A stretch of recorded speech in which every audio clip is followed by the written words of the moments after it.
Welcome, welcome, welcome. If you are new here, if you are not new here, welcome back. Of course, this is the corner of the universe where we talk all things careers, very real, very unfiltered conversations from the lens of an HR expert. So let's get into today's topic. Something I'm seeing a lot is people are like tired of their jobs. Okay. Some of you might want to come in close as we talk about this because I'm going to share my own experience and then give you all some tips and really additionally some prompts, right? Some things to ask yourself as you think about leaving your current role if you don't have something else lined up. Okay. So, twice in my career, I have left a job without something else lined up. Once I was pretty young, I was a young adult, and I actually hated not the job itself, not the people. I didn't hate the company. My manager, right? She wasn't the person who hired me, but she came on board. And I just And there are reasons I don't think I'll get into here, but I really just could not see myself reporting to her any longer. Um, I tried to leave and she wouldn't allow me to leave the role, right, to move to other parts of the organization. So I remember it very clearly. I started calling out sick as we approached my birthday that year. And I was like, I don't want to go back. I can't bring myself to go back. And I didn't. I didn't go back, right? That was the first time.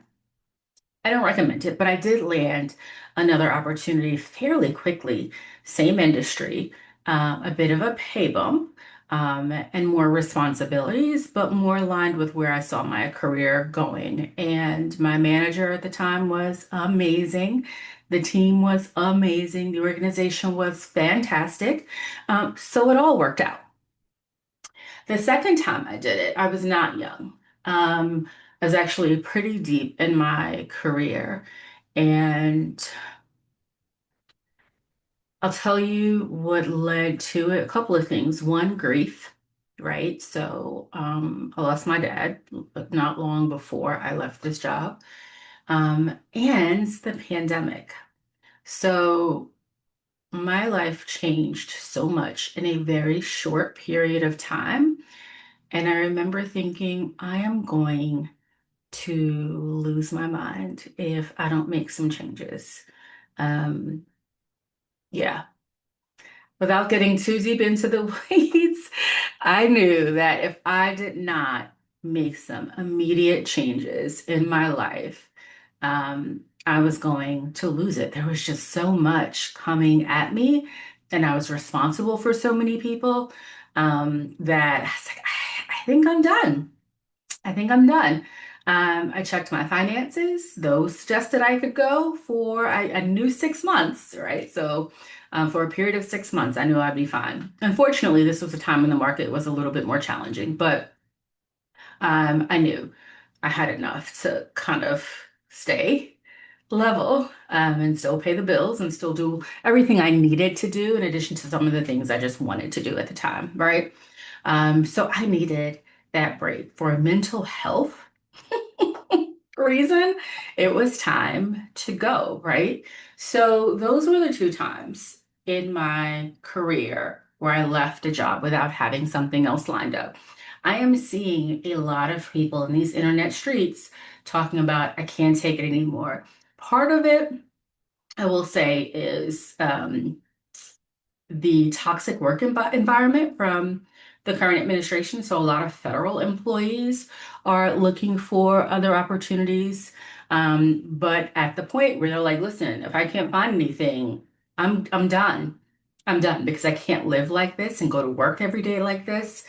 Um, for some people, the RTO mandates or return to office mandates, right? So people who were working remotely and not just, government, but across the board in other organizations, high profile.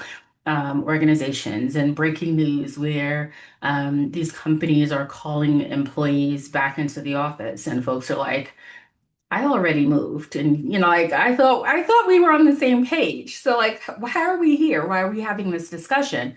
But that is prompting some folks to say, I just can't do it. I'm not moving my family, and this company is not being flexible. They're not being reasonable. So I'm out, right? So that's another reason. And then, there's some other things, right? Like I can't stand my boss, toxic, all that other stuff. Like there's so many reasons, but I'm seeing a lot more of it lately. And so kind of I want to just talk about it for a second. I want you to pump your brakes before you jump ship. So my first thought is I want you to be clear on your financial situation. Can you afford to leave your job? Right? So the stress from work versus the stress from not having income. Which one? Which one are you going to stomach? Right? If you don't have the savings, if you don't have the side hustle that you can quickly ramp up to replace your income, like do the numbers, know how much you have and how much you're going to need. How long can you float until you find something else, right? One thing I know very well is life being underemployed, not having enough coming in, working in roles that are not aligned with my skills and experience. And this was a couple of decades ago, right? Um, and I just remember it's hard. And that level of stress for me at multiple points in my life, I was like, I'd rather stay here at this company than deal with that level of stress, not being able to pay my rent, not being able to put food on the table, not being able to keep the lights on. Like I have lived, okay? I didn't become this six-figure mom who works from home overnight. And so once upon a time, there was a girl named Christina as a single mother trying to figure out how to make ends meet. If I got rid of the job, I would be in a tougher situation. And that would be another layer of stress that I just had no interest in, right? So before you jump ship, I want you to know your numbers. I want you to look at your finances, right? Is everything copacetic, right? Is everything aligned? How long can you go without landing another opportunity?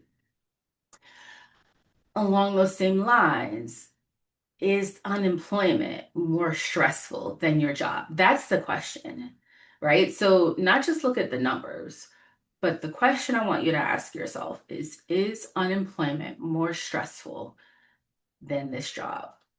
And with unemployment comes a lot of things. A lot of things. There's a saying that it's easier to find a job when you have a job. And I think that is so true. I think that is so true. So, like, have you put the effort into finding something else? That's another question you need to ask yourself before you jump ship. Um, if this is an option, and I understand this is not an option for everyone, but if this is an option for you, consider taking a leave of absence. So many people don't explore FMLA, right? They don't consider the options available to them. You may want to have a conversation with HR, not saying you have to tell anyone your business, but if leave of absence, if FMLA is an option, consider that route. Actually, know several people who are now out on FMLA because they had hit that point, that same point you're at. If you're still watching this video, there's a good chance you're at that point. They hit that point and they did not consider FMLA. Um, Something to think about. Another thing I want you to think about, and I'm saying this from my own experience, is what is driving your desire to leave? Is it the manager? Is it the work? Is it the company? Is it something else that has nothing to do with the job? Is it something else? So I mentioned earlier, the second time I left, it was because of grief in large part. It was because of the pandemic in large part. It was because my life as I knew it, being able to sit in my home office and work from home solo. just that wasn't the case anymore. There were always people in the house when I was working. So that's something to think about. Like, what is it that's driving your decision to leave? And is that temporary? Is that something that will pass in time? And maybe if you hold on a little bit longer to the job, you'll be okay. And if you like the company, you like the culture of the organization, is there an opportunity for you to leave and pursue other roles on other teams? Just maybe not reporting to that manager. So again, figuring out why you are frustrated is going to be extremely important before you jump ship. Okay? Um, Next thing I'll say, and I want you to plan this in advance. I want you to make sure um, you have a plan to keep your skills sharp while you're out of employment. Let's assume you're going to be out of work for 6 months to a year, roughly give or take, right?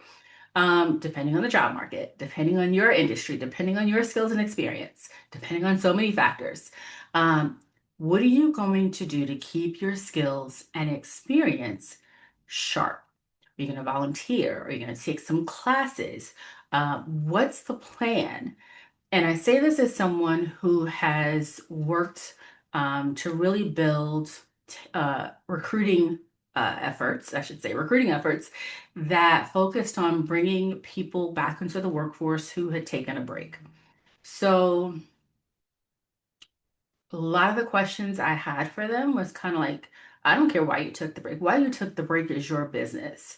But I want to know if your skills are still sharp. If you've been out of the workforce for, let's say, 10 years, and I'm hiring you to do something very, very much requiring some sharp tech experience, how do I know that you have remained sharp in that area? How do I know that you are not going to come in and, think this new Microsoft, this new Windows is the same as it was 10, 15 years ago, right? What are you doing to keep your skills sharp? So think about that.